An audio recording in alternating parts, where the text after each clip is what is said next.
welcome you all. I hope you all are doing well. So let's begin with chapter number 9 of English, and the name of the chapter is Helen Keller. So this is a very famous poet, Helen Keller, about which the chapter has been described. So let's read the chapter and know about Helen. So this story is about a girl called Helen. कि एक story है जिस एक girl के बारे में जिसका नाम था Helen. When Helen was very young, not even 2 years old, she became very unwell. कि हेलन जब बहुत ज़्यादा छोटे थे, वो लगभग 2 साल की भी नहीं थी, तब वो बहुत ज़्यादा बीमार पड़ गई थी. She was so pale that she almost died. कि वो इतनी ज़्यादा बीमार हो गई थी कि वो उसकी मरने की नौबत आ चुकी थी. Thankfully she lived, but she lost her hearing and her sight. पर वो जिंदा बच गई, पर उस बीमारी के कारण उसने अपनी सुनने की शक्ति और अपनी देखने की शक्ति खो दी थी, गवा दी थी. She became deaf and blind. कि इसी वजह से ना तो वो सुन सकती थी और ना ही वो देख सकते थे. When Helen got out of her sick bed and was feeling well again, she found she couldn't do many things. जब हेलन जो है वो अपनी बीमारी से खड़ी हुई, तो उसे पता लगा कि वो बहुत सारी चीज़ें अब नहीं कर सकती है. Her recovery had taken a long time. कि उसकी जो रिकवरी थी उसने ठीक होने में बहुत ज़्यादा टाइम लिया. As she started moving around, she was bumping into things and tripping on things. कि जैसे ही उसने चलना शुरू किया तो वो चीज़ों से टकरा जाती थी, उनके ऊपर चढ़ जाती थी. Her mother and father couldn't tell where to walk or play because she couldn't hear them, and they couldn't show her because of course she couldn't see them. कि उसके जो पेरेंट्स थे, मदर और फादर थे, वो उसे ये भी नहीं बता पा रहे थे कि उसे कहाँ पर चलना है, कहाँ पर खेलना है, क्योंकि ना तो वो सुन पा रही थी और ना ही वो कोई भी चीज़ उन्हें ना ही वो कोई चीज़ उनकी देख सकती थी, right? Helen wanted to do things, but it wasn't possible, so she would get very angry and distressed and would fight and hit at people. कि हेलन जो है वो ऐसी चीज़ें करने लगी. Sorry, Helen wanted to do things but it wasn't possible. कि Helen जो है वो बहुत सारी चीज़ें करना चाहती थी, पर ये बिल्कुल भी पॉसिबल नहीं था.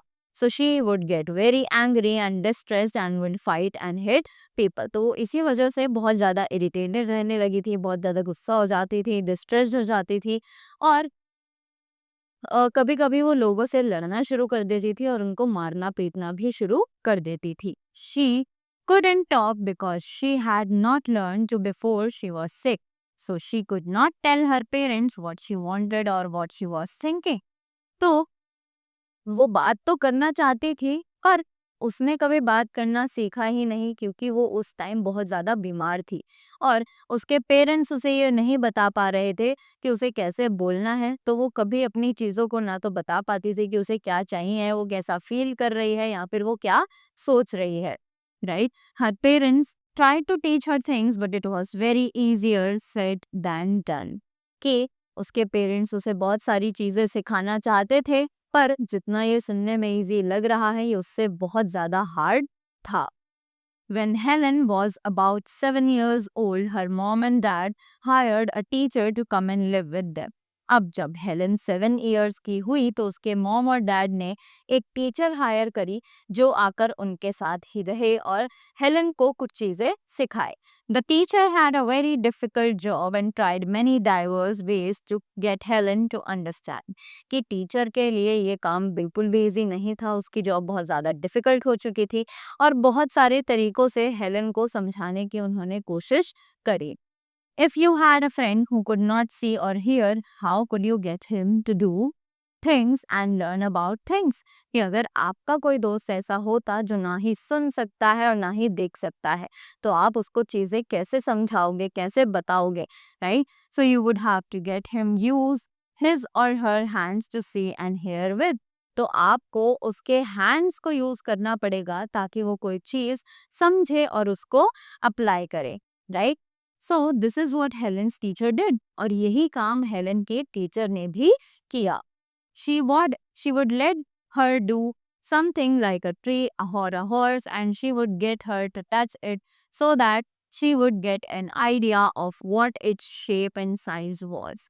अब हेलन की जो टीचर थी वो उसे कुछ ना कुछ देती रहती थी, कभी उसे एक ट्री के पास ले जाती थी, कभी एक हॉर्स के पास ले जाती थी और वो सभी चीज़ों को उन्हें फील करवाती थी, उसे टच करवाती थी ताकि उसे आइडिया हो कि अलग-अलग चीज़ों के क्या शेप होते हैं और क्या उनका साइज़ होता है। Then she would spell the word that represented the object in the palm of Helen's hand. और उसी के बाद वो उस ऑब्जेक्ट को स्पेल करती थी उसके हाथ पर जो भी ऑब्जेक्ट रखा होता था वो हेलेन के हैंड पर उसको स्पेल करती थी और बताती थी कि ये चीज क्या है, right? Well, she did this for months and months and Helen did not seem to understand what was happening, although she loved going out for walks with her teacher and touching the leaves and flowers and buildings and animals.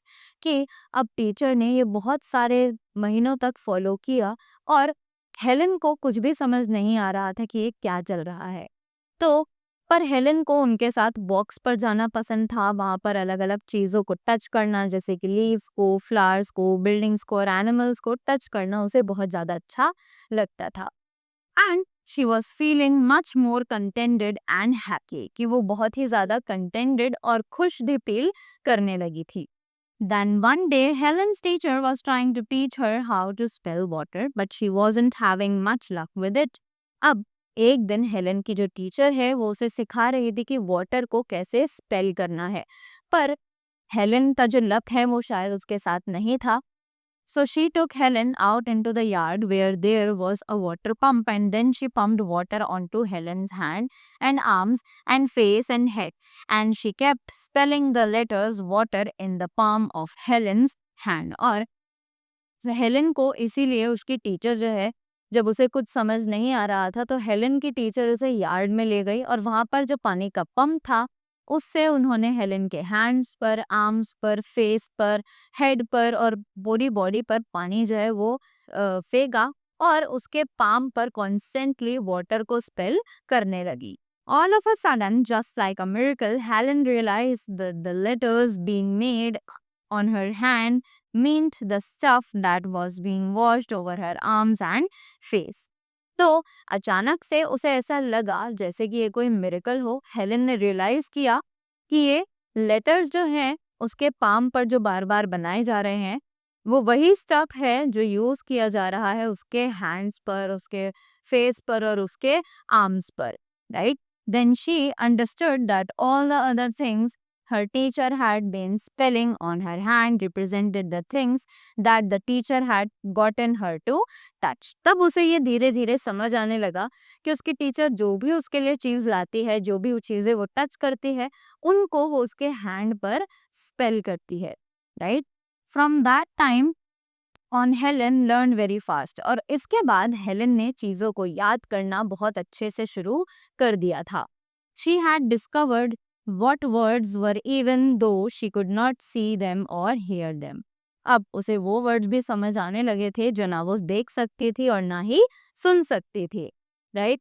When Helen got older, she learned to read books that have special letters and called that are called the Braille. अब उसी के बाद जब Helen और ज़्यादा बड़ी हुई तो उसने सीखा कि बुक्स को कैसे पढ़ते हैं जिनमें स्पेशल लेटर्स होते हैं जो ब्लाइंड लोगों के लिए यूज़ की जाती है and that is known as braille, right? These are made up of little bumps that can be felt with fingers. ये जो ब्रेल लैंग्वेज होती है ये छोटे छोटे लिटिल डॉट्स होते हैं, बम्प्स होते हैं जिनकी मदद से जो ब्लाइंड पीपल होते हैं वो अपनी फिंगर्स के टिप से इसे फील करते हैं और देखते हैं कि वो कौन सा अल्फाबेट बना हुआ है।